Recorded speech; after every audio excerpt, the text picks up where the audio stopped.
नमस्कार दोस्तों, आपका स्वागत है आपके अपनी यूट्यूब चैनल बीपीएम नॉलेज में। आज हम लोग एसएससी के टॉप 50 क्वेश्चन करने वाले हैं, जो कि सभी एग्जामों के लिए बहुत ही महत्वपूर्ण रहने वाला है। अगर इनमें से किसी भी प्रश्नों का आंसर अगर आपको पता है तो आप कमेंट बॉक्स में दे सकते हैं। तो चलिए आज का वीडियो शुरू करते हैं। आज का पहला क्वेश्चन है, लार ग्रंथियों के द्वारा निम्नलिखित में से कौन सा एंजाइम उत्पादित होता है? लार ग्रंथियों के द्वारा निम्नलिखित में से कौन सा एंजाइम उत्पादित होता है? तो ये होता है टाइलिन। इसका राइट आंसर ऑप्शन बी हो जाएगा।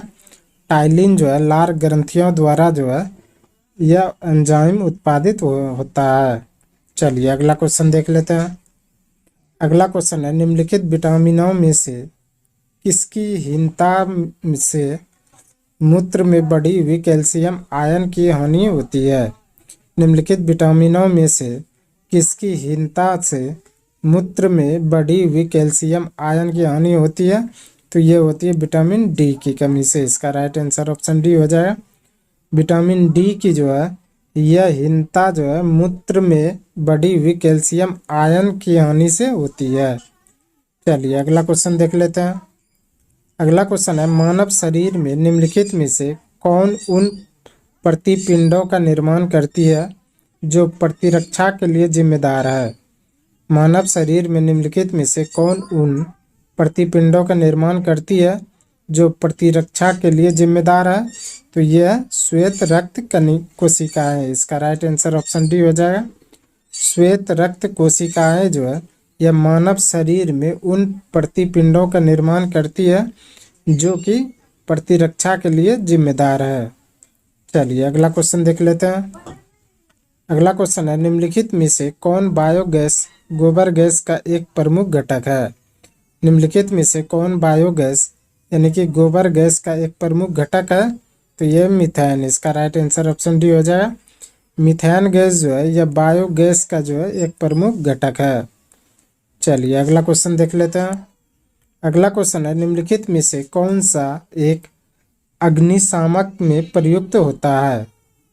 निम्नलिखित में से कौन सा एक अग्निशामक में प्रयुक्त होता है? तो ये होता है खाने का सोडा यानी कि बेकिंग सोडा। इसका राइट आंसर ऑप्शन ए हो जाएगा। बेकिंग सोडा को अग्निशामक के रूप में प्रयोग होता है। चलिए अगला क्वेश्चन देख लेते हैं। अगला क्वेश्चन है, निम्नलिखित में से किस में हीमोग्लोबिन की प्रतिशतता अधिकतम होती है? निम्नलिखित में से किस में हीमोग्लोबिन की प्रतिशतता अधिक होती है? तो ये होती है पुरुष यानी वयस्क में। इसका राइट आंसर ऑप्शन सी हो जाएगा। पुरुष यानी वयस्क व्यक्ति में हीमोग्लोबिन की प्रतिशतता सबसे अधिक होती है। चलिए अगला क्वेश्चन देख लेते हैं। अगला क्वेश्चन है, निम्नलिखित में से कौन सा एक जल में घुलनशील विटामिन है? निम्नलिखित में से कौन सा एक जल में घुलनशील विटामिन है? तो यह विटामिन सी। इसका राइट आंसर ऑप्शन बी हो जाएगा। विटामिन सी यह जल में घुलनशील विटामिन है। चलिए अगला क्वेश्चन देख लेते हैं। अगला क्वेश्चन है, एक दिन में किसी सामान्य व्यक्ति के वृक्कों यानी किडनी में से होकर कितनी लीटर रक्त गुजरता है?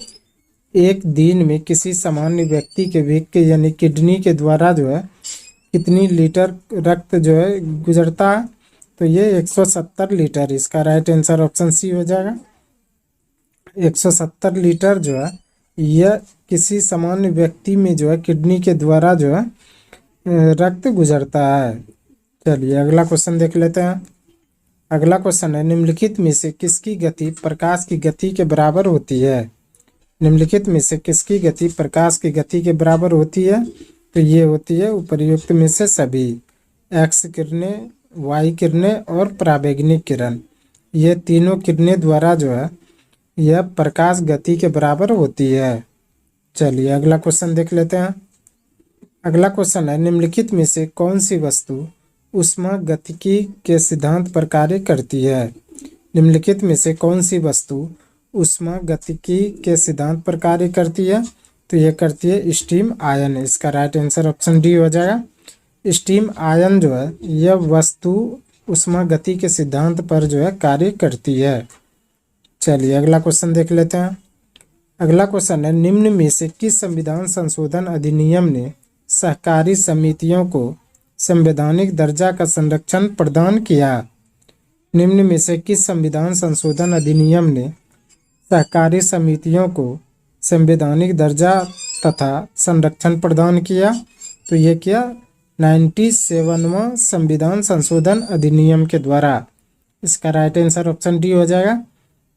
97वां संविधान संशोधन अधिनियम के द्वारा जो है यह सहकारी समितियों को जो है संवैधानिक दर्जा तथा संरक्षण प्रदान किया गया। चलिए अगला क्वेश्चन देख लेते हैं। अगला क्वेश्चन है, भारतीय संविधान के किन दो अनुच्छेदों में न्यायिक समीक्षा की शक्ति को सर्वाधिक स्पष्ट रूप से व्यक्त किया गया है? भारतीय संविधान के किन दो अनुच्छेदों में न्यायिक समीक्षा की शक्ति को सर्वाधिक स्पष्ट रूप से व्यक्त किया गया? तो यह किया गया अनुच्छेद 32 और अनुच्छेद 226 में। इसका राइट आंसर ऑप्शन सी हो जाएगा। अनुच्छेद 32 और अनुच्छेद 226 में जो है भारतीय संविधान के न्यायिक समीक्षा को जो है शक्ति को सर्वाधिक स्पष्ट रूप से व्यक्त किया गया है। चलिए अगला क्वेश्चन देख लेते हैं।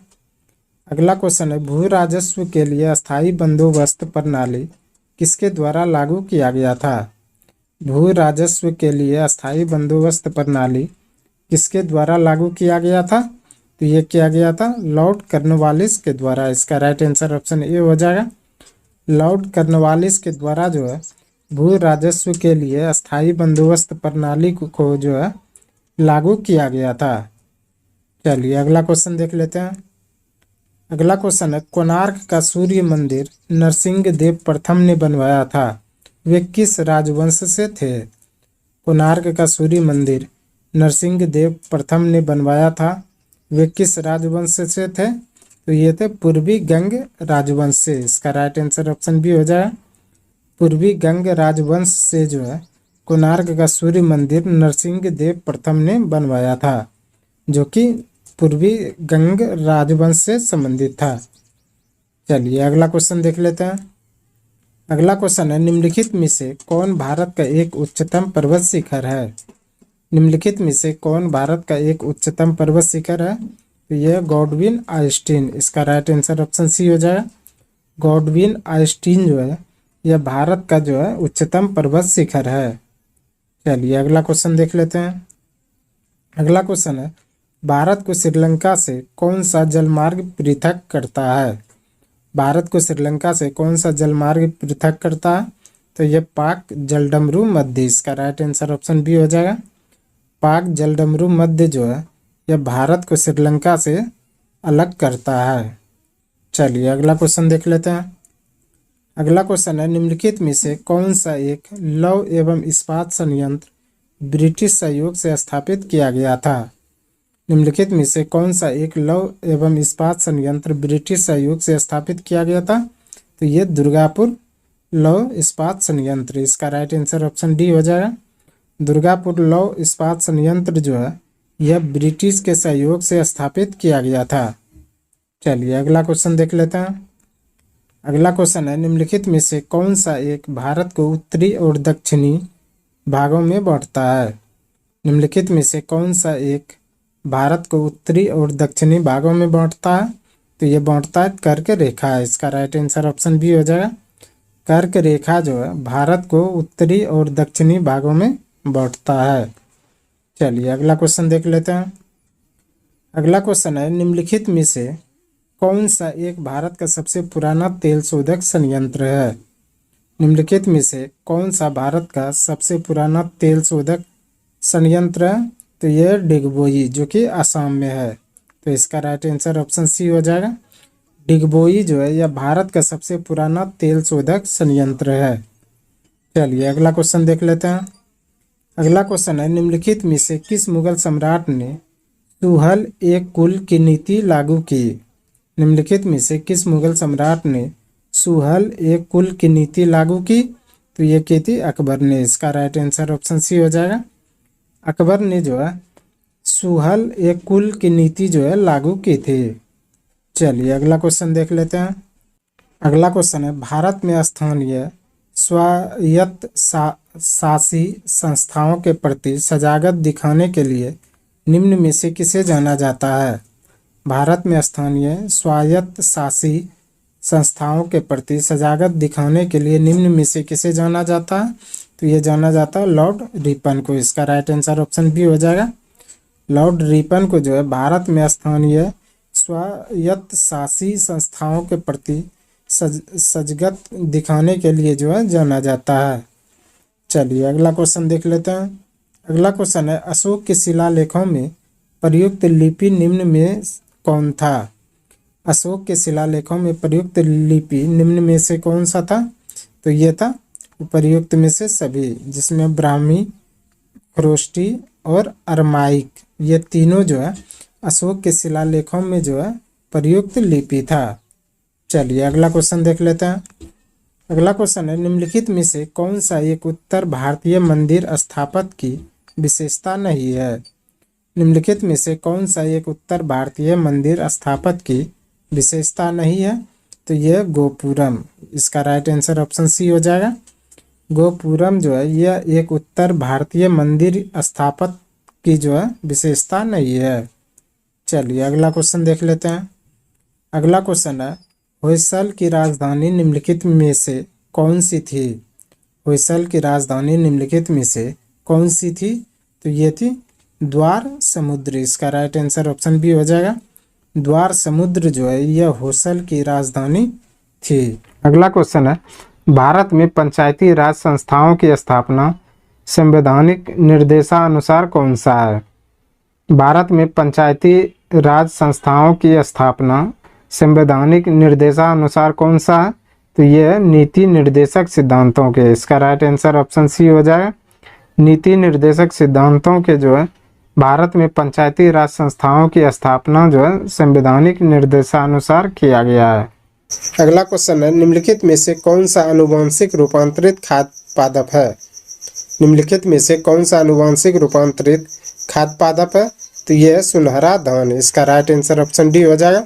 सुनहरा धान जो है यह आनुवंशिक रूपांतरित जो है खाद्य पादप है। चलिए अगला क्वेश्चन देख लेते हैं। अगला क्वेश्चन है, परमाणु रिएक्टर में ग्रेफाइट का प्रयोग किस रूप में किया जाता है? परमाणु रिएक्टर में ग्रेफाइट का प्रयोग किस रूप में किया जाता है? तो ये मंदक के रूप में। इसका राइट आंसर ऑप्शन सी हो जाएगा। मंदक के रूप में जो है परमाणु रिएक्टर में जो है ग्रेफाइट का प्रयोग किया जाता है। चलिए अगला क्वेश्चन देख लेते हैं। अगला क्वेश्चन है, मध्य रेल मंडल का मुख्यालय कहाँ स्थित है? मध्य रेल मंडल का मुख्यालय कहाँ स्थित है? तो यह मुंबई CST। इसका राइट आंसर ऑप्शन सी हो जाएगा। मुंबई CST यानी कि छत्रपति शिवाजी टर्मिनल जो है यह मध्य रेल मंडल का मुख्यालय है। चलिए अगला क्वेश्चन देख लेते हैं। अगला क्वेश्चन है, आयरन की कमी से कौन सा रोग होता है? आयरन की कमी से कौन सा रोग होता है? तो ये होता है एनीमिया। इसका राइट आंसर ऑप्शन सी हो जाएगा। एनीमिया जो है आयरन की कमी से होने वाला रोग है। चलिए अगला क्वेश्चन देख लेते हैं। अगला क्वेश्चन है, भूमध्य रेखा निम्नलिखित में से किस देश के मध्य से नहीं गुजरती है? भूमध्य रेखा निम्नलिखित में से किस देश के मध्य से नहीं गुजरती है? तो ये भारत के मध्य से नहीं गुजरती है। इसका राइट आंसर ऑप्शन सी हो जाएगा। भूमध्य रेखा जो है भारत देश के मध्य से नहीं गुजरती है। चलिए अगला क्वेश्चन देख लेते हैं। अगला क्वेश्चन है, भाखड़ा नांगल बांध किस नदी पर बना है? भाखड़ा नांगल बांध किस नदी पर बना है? तो ये सतलज नदी पर। इसका राइट आंसर ऑप्शन बी हो जाएगा। भाखड़ा नांगल बांध जो है यह सतलज नदी पर बना है। चलिए अगला क्वेश्चन देख लेते हैं। अगला क्वेश्चन है, जोग जलप्रपात किस नदी पर स्थित है? जोग जलप्रपात किस नदी पर स्थित है? तो यह शरावती नदी पर। इसका राइट आंसर ऑप्शन डी हो जाएगा। जोग जलप्रपात जो है शरावती नदी पर स्थित है। चलिए अगला क्वेश्चन देख लेते हैं। अगला क्वेश्चन है, महात्मा गांधी ने असहयोग आंदोलन को कब वापस लिया था? महात्मा गांधी ने असहयोग आंदोलन को कब वापस लिया था? तो ये लिया था फरवरी 1922 को। इसका राइट आंसर ऑप्शन ए हो जाएगा। फरवरी 1922 को जो है महात्मा गांधी ने असहयोग आंदोलन को वापस लिया था। चलिए अगला क्वेश्चन देख लेते हैं। अगला क्वेश्चन है, नामदफा राष्ट्रीय उद्यान कहाँ स्थित है? नामदफा राष्ट्रीय उद्यान कहाँ स्थित है? यह अरुणाचल प्रदेश में। इसका राइट आंसर ऑप्शन ए हो जाएगा। अरुणाचल प्रदेश में जो है नामदफा राष्ट्रीय उद्यान स्थित है। चलिए अगला क्वेश्चन देख लेते हैं। अगला क्वेश्चन है, नकाशीदार कांच के लिए निम्न में से कौन सा अम्ल का उपयोग किया जाता है? नकाशीदार कांच के लिए निम्न में से किस अम्ल का उपयोग किया जाता है? तो ये किया जाता है HF यानी कि हाइड्रोफ्लोरिक एसिड। इसका राइट आंसर ऑप्शन डी हो जाएगा। हाइड्रोफ्लोरिक एसिड जो है नकाशीदार कांच के लिए जो है प्रयोग में किया जाता है। चलिए अगला क्वेश्चन देख लेते हैं। अगला क्वेश्चन है, किस संवैधानिक संशोधन अधिनियम के द्वारा राष्ट्रपति के लिए संवैधानिक संशोधन विधेयक पर सहमति देना अनिवार्य किया गया है? किस संवैधानिक अधिनियम के द्वारा राष्ट्रपति के लिए संवैधानिक संशोधन विधेयक पर सहमति देना अनिवार्य किया गया? तो ये 24वां में। इसका राइट आंसर ऑप्शन ए हो जाएगा। 24वां संवैधानिक संशोधन अधिनियम के द्वारा जो है राष्ट्रपति के लिए संवैधानिक संशोधन विधेयक पर सहमति देना अनिवार्य किया गया है। चलिए अगला क्वेश्चन देख लेते हैं। अगला क्वेश्चन है, सोन नदी का उद्गम स्थल कहाँ है? सोन नदी का उद्गम स्थल कहाँ है? तो ये अमरकंटक में। इसका राइट आंसर ऑप्शन बी हो जाएगा। अमरकंटक में जो है सोन नदी का उद्गम स्थल है। चलिए अगला क्वेश्चन देख लेते हैं। अगला क्वेश्चन है, पूगा घाटी कहाँ पर स्थित है? पूगा घाटी कहाँ पर स्थित है? तो यह लद्दाख में। इसका राइट आंसर ऑप्शन ए हो जाएगा। लद्दाख में जो है पूगा घाटी स्थित है। चलिए अगला क्वेश्चन देख लेते हैं। अगला क्वेश्चन है, कौन सा जनपद 6ठी एवं 4ठी शताब्दी ईसा पूर्व के मध्य सबसे शक्तिशाली महाजनपद बना? कौन सा जनपद 6ठी एवं 4ठी शताब्दी ईसा पूर्व के मध्य सबसे शक्तिशाली महाजनपद बना? तो ये मगध बना था। इसका राइट आंसर ऑप्शन डी हो जाएगा। मगध जो है यह 6ठी एवं 4ठी शताब्दी ईसा पूर्व के मध्य जो है सबसे शक्तिशाली महाजनपद बना था। चलिए अगला क्वेश्चन देख लेते हैं। अगला क्वेश्चन है, बंगाल में अमला का अधिकारी होता था? बंगाल में अमला का अधिकारी कौन होता था? तो ये होता था जमींदार। इसका राइट आंसर ऑप्शन डी हो जाएगा। जमींदार जो है बंगाल में अमला का अधिकारी होता था। चलिए अगला क्वेश्चन देख लेते हैं। अगला क्वेश्चन है, मुर्रा किसकी एक प्रकार की नस्ल है? मुर्रा किसकी एक प्रकार की नस्ल है? तो ये भैंस की नस्ल है। इसका राइट आंसर ऑप्शन बी हो जाएगा। मुर्रा जो है भैंस की जो है एक प्रकार की नस्ल है। चलिए अगला क्वेश्चन देख लेते हैं। अगला क्वेश्चन है, 1946 में भारत आए कैबिनेट मिशन में कितने सदस्य थे? 1946 में भारत आए कैबिनेट मिशन में कितने सदस्य थे? तो 3 सदस्य थे। इसका राइट आंसर ऑप्शन बी हो जाएगा। 1946 में भारत आए कैबिनेट मिशन में जो है 3 सदस्य थे। चलिए अगला क्वेश्चन देख लेते हैं। अगला क्वेश्चन है, निम्नलिखित में से कौन सा अकबर के काल में का भूमि का वर्गीकरण नहीं है? निम्नलिखित में से कौन सा अकबर के काल का भूमि का वर्गीकरण नहीं है? तो ये जबीरा। इसका राइट आंसर ऑप्शन डी हो जाएगा। जरीबा जो है यह जो है अकबर के काल में जो है भूमि का वर्गीकरण नहीं है। चलिए अगला क्वेश्चन देख लेते हैं। अगला क्वेश्चन है, जैन धर्म का 23वां तीर्थंकर कौन था? जैन धर्म का 23वां तीर्थंकर कौन था? तो ये था पार्श्वनाथ। इसका राइट आंसर ऑप्शन सी हो जाएगा। पार्श्वनाथ जो है जैन धर्म का 23वां तीर्थंकर था। चलिए अगला क्वेश्चन देख लेते हैं। अगला क्वेश्चन है, सड़क सीमा संगठन BRO की स्थापना कब की गई थी? सड़क सीमा संगठन यानी कि BRO की स्थापना कब की गई थी? तो ये 1960 में। इसका राइट आंसर ऑप्शन बी हो जाएगा। 1960 में जो है BRO यानी कि बॉर्डर रोड ऑर्गेनाइजेशन की जो है स्थापना की गई थी। चलिए अगला क्वेश्चन देख लेते हैं। अगला क्वेश्चन है, अंकलेश्वर किस राज्य में स्थित है? अंकलेश्वर किस राज्य में स्थित है? तो ये गुजरात में। इसका राइट आंसर ऑप्शन बी हो जाएगा। गुजरात में जो है अंकलेश्वर स्थित है। चलिए अगला क्वेश्चन देख लेते हैं। अगला क्वेश्चन है, अवध राज्य का अंतिम शासक कौन था? अवध राज्य का अंतिम शासक कौन था? तो ये था वाजिद अली शाह। इसका राइट आंसर ऑप्शन ए हो जाएगा। वाजिद अली शाह जो है यह अवध राज्य का अंतिम शासक था। चलिए अगला क्वेश्चन देख लेते हैं। अगला क्वेश्चन है, भिलाई, दुर्गापुर एवं राउरकेला में इस्पात संयंत्रों का निर्माण किस पंचवर्षीय योजना में हुआ था? भिलाई, दुर्गापुर एवं राउरकेला में इस्पात संयंत्रों का निर्माण किस पंचवर्षीय योजना में हुआ था? तो ये द्वितीय पंचवर्षीय योजना में, इसका राइट आंसर ऑप्शन बी हो जाएगा। द्वितीय पंचवर्षीय योजना में जो है भिलाई, दुर्गापुर और राउरकेला का जो है इस्पात संयंत्रों का निर्माण हुआ था। चलिए अगला क्वेश्चन देख लेते हैं। अगला क्वेश्चन है, निम्न में से कौन सी धातु केवल परावैगनिक तरंगों की प्रतिक्रिया पर अपने पृष्ठ से इलेक्ट्रॉन उत्सर्जित करती है? निम्न में से कौन सी धातु केवल परावैगनिक तरंगों की प्रतिक्रिया पर अपने पृष्ठ से इलेक्ट्रॉन उत्सर्जित करती है? तो ये जिंक, इसका राइट आंसर ऑप्शन सी हो जाएगा। जिंक जो है केवल परावैगनिक तरंगों की प्रतिक्रिया पर जो है अपने पृष्ठ से इलेक्ट्रॉन उत्सर्जित करती है। चलिए अगला क्वेश्चन देख लेते हैं। आज का अंतिम क्वेश्चन है, नामेरी टाइगर रिजर्व भारत के किस राज्य में स्थित है? नामेरी टाइगर रिजर्व भारत के किस राज्य में स्थित है?